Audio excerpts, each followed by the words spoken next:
This year we decided to make a big change inside the greenhouse. So we're gonna take everything apart and start from scratch again. We mainly use our greenhouse to extend our season from spring all the way to the beginning of winter. And by winter, we use the space to store our perennial plants that are in containers. This space gives them a better chance to overwinter and have a better chance of coming back by spring. However, most of the space aren't being used during the long winter season, and we want to change that. So we're going to install two raised beds inside the greenhouse so that we can continue using it even in the winter. But before I start building, I need to relocate the potted plants, clear the greenhouse, dismantle the plant stand, and give the greenhouse a good cleaning.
Now that the space inside the greenhouse is all cleared up, it's time to install the raised bed. The size of our greenhouse is 6 feet wide and 8 feet long, and I need to fit two raised beds on each side about 8 feet long and 2 feet wide. So I got this modular raised bed from Vigo Garden, and one of the modular options is exactly the size that I needed, which is 8 by 2 feet. I also like that this was a very tall bed at 17-inch, which means I can grow more variety.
It didn't take long to install this bed. The instruction was very clear and simple, and it's much faster if you use a power drill. This material will surely last for many years, and with a 9 modular option, you can customize the shape to fit your garden space. If you want to learn more about the Vigo garden bed, I'm including a link in the description, so feel free to check that out. I highly recommend this if you're looking for a garden bed that's easy to install and will last for many years.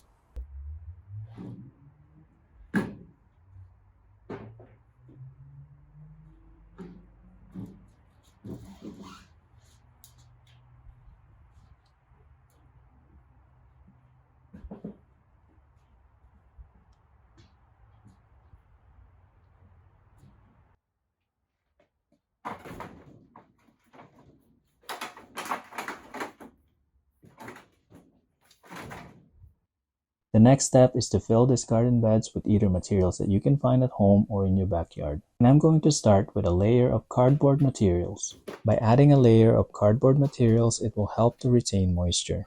This is also very useful if you're installing the garden bed on top of a grass. The cardboard can prevent weeds and grass from coming up. I'm mainly using brown materials that contain no ink, and I've also removed any tape or stickers on them. Egg cartons and paper towel end rolls are great too. The next step is to add wooden logs or twigs.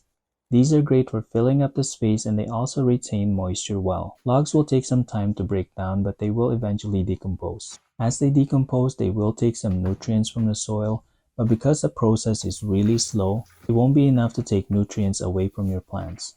I have been using this method on all my raised beds, and I haven't had an issue yet where all my plants aren't growing at all. However, if you do find that your garden bed is lacking nitrogen nutrient, you can amend it with either blood meal or alfalfa meal, which is high in nitrogen.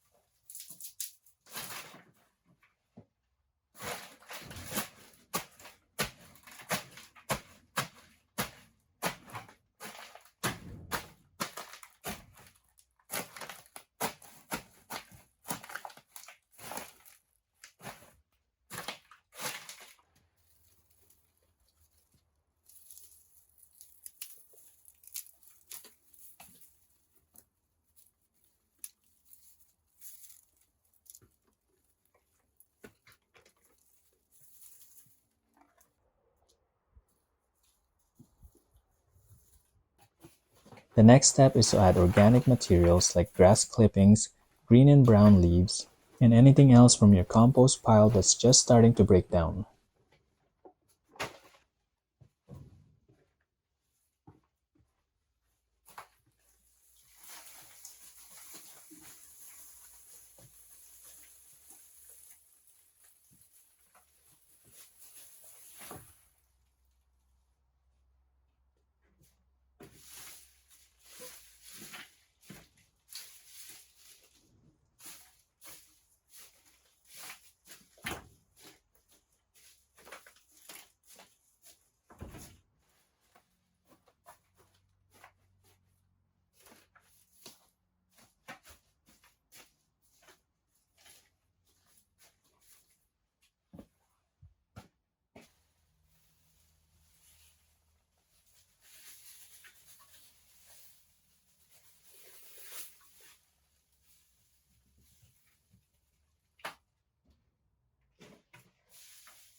Afterwards, it's time to add an organic vegetable soil mix. You can buy these directly from a garden center, or you can get them bulk from a local supplier, or you can also make your own mix. When I make my own mix, it usually includes either coco coir or peat moss, perlite or vermiculite, and organic compost all in equal parts. A combination of coco coir, perlite, and compost will give you a nice loose soil. But for these two beds, I went with an organic vegetable soil mix.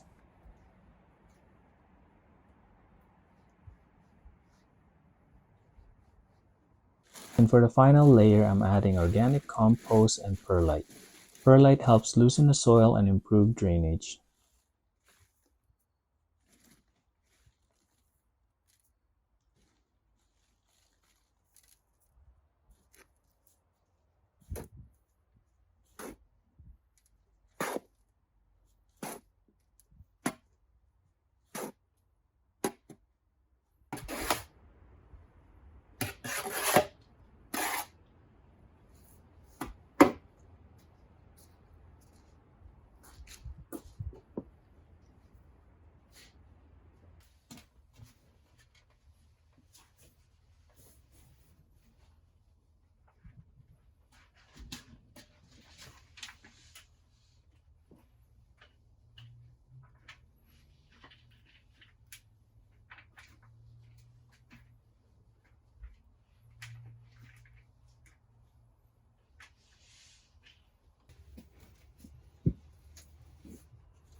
I start a lot of my plants indoors and it's a different environment than the greenhouse. So I'm going to leave them inside the greenhouse for a few days to acclimate to the new environment. This will help them transition much better and healthier before I transplant them in their final spot. During this time, it was still cold and the best vegetable to grow in this condition are cool loving crops. So I'm going to be growing cabbages, lettuce, bok choy, spinach, and radish. Most of these plants are fast growing, and by harvest time, my summer crops like peppers and tomatoes will be able to take their spot. By choosing the right crop to grow at the right season, you'll be able to grow a lot more food.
Aside from the two garden bed, I also wanted to utilize this space really well.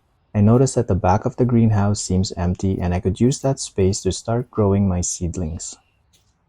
So I'm going to custom build a plant stand using the same materials from the previous table that I had.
This table is going to be exposed to a lot of water. So I'm applying raw linseed oil to help protect the wood. This is a natural oil, contains no chemicals, and this will help the table last much longer.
After a few weeks have passed, it's now time to harvest, and I'm very happy with how well everything grew inside the greenhouse.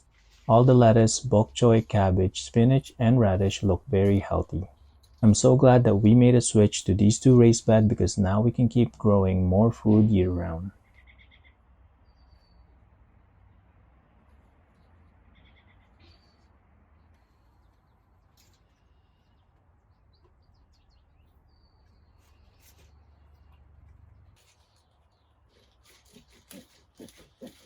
Now that the bok choy has been harvested and cleared up, we can continue planting more. It is now time for summer crops, and I'm going to plant peppers in the spot. I'll start with 4 peppers, and as I harvest more lettuce, it will create new space. When that space is clear, I'll continue planting more. And by the time I harvest pepper, it's gonna be fall season, which means I can start my fall winter crops and begin the cycle all over again.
I love my peppers and I treat them a little bit different than all my other vegetables. So whenever I transplant, I add a few amendments.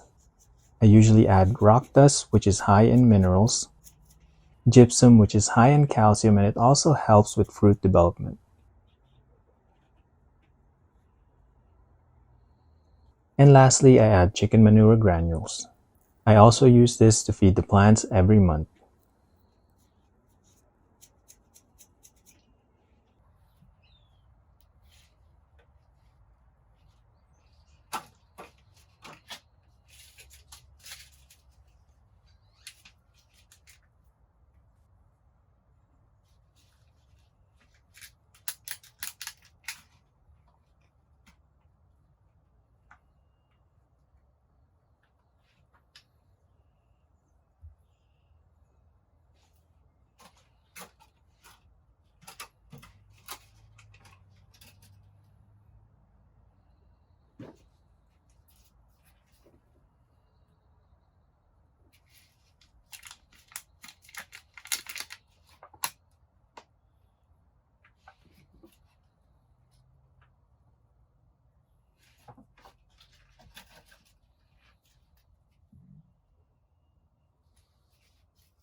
I hope you found this video useful, and if you want to learn more about gardening, follow along and subscribe to @Planted in the Garden.